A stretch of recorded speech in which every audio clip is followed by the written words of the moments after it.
going to show you is a stretch routine for after your workout. Alright, so you just finished your workout, either we have another class coming in, or we just didn't have time to really get a sufficient cool down, or you wanted to get some more cardio in after class. This is a recommended routine that we want you to do to make sure we hit all areas of the lower body and a little bit of the upper body as well.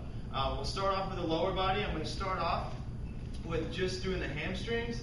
And if you don't have any equipment, you can just come right here, putting your heel on the ground, your toe up, and you're basically going to stick your hips back, keeping your chest elevated like so.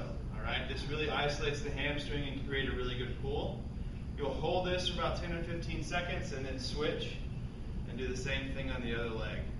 Alright, once you've done that, get the hamstrings covered. Now we're going to go into the hip flexor area. You're going to take one step forward. You'll start off with your feet shoulder width apart, take a step forward, and then reach up in the air as you stretch this hip flexor muscle. One of the things you want to focus on is making sure that both feet are facing forward. Common tendency is for this toe to turn out a lot. We want it to stay facing forward so this hip flexor stays stretched, okay? So you're coming here, and when you reach up, you're reaching straight up for the ceiling.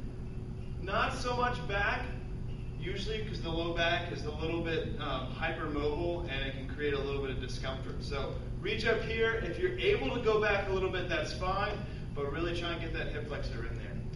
And of course, do the other leg as well, stretching there, also making sure to keep that heel on the ground, that back heel. So you've got hip flexors, hamstrings, quads. You can find a place to balance. I usually like to come here. I lift my leg first, grab the ankle, and then bring it down. My goal here is to get the knee facing the ground, like so. Alright? So not out here like this, or here. My knee is facing the ground almost as if I had like a peg leg, so to speak. Alright? This is what it looks like. So I'm going to hold here. I can squeeze my right butt cheek as to get a little bit more of a quad stretch as well. And I'm just going to hold here and I can balance, and then I'll switch as well. Okay? Now, variations to that. You can come right here, hamstring stretch right here. Alright? You can use a step, a chair, a bench, a piece of cardio equipment, whatever it is that you're close to. This works perfectly. Notice how my chest is up, my hips are back, and I'm really isolating this hamstring right here. The hip flexor is the same thing. Same thing, I'm reaching forward or leaning forward, just like this. That back heel is on the ground, that back foot is facing forward, and I'm reaching up in the air. I've got some great length created right here for my hip flexor to get stretched out. You can add different reaches if you want to. It takes a little bit of balance, so I recommend having something next to you if you want to experiment with those reaches. The quad stretch is going to be the same. So that's pretty much our lower body. Now we're going to finish up doing a little bit of upper body stretching. One of the most important ones that I recommend for everybody, whether you're in Biggest Loser or not, is a chest stretch, a pec stretch. We're going to come here. My left hand is going to hold onto a wall. I can do this in a doorway or any place where there's room, but I'm going to have my hand here, arm is straight. If my left arm is being stretched, then the left leg will be forward.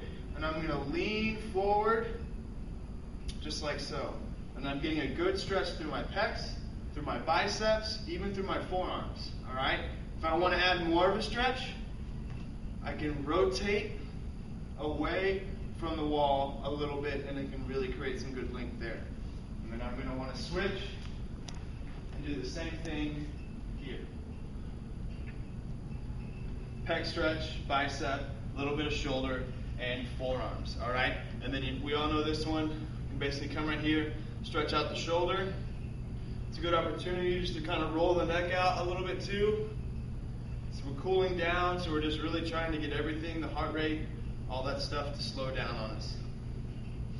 And then we switch. And those are a great start for any kind of cool down stretches. If you have any questions or need further assistance with those stretches or any additional ones for you, feel free to ask one of the trainers. Thanks.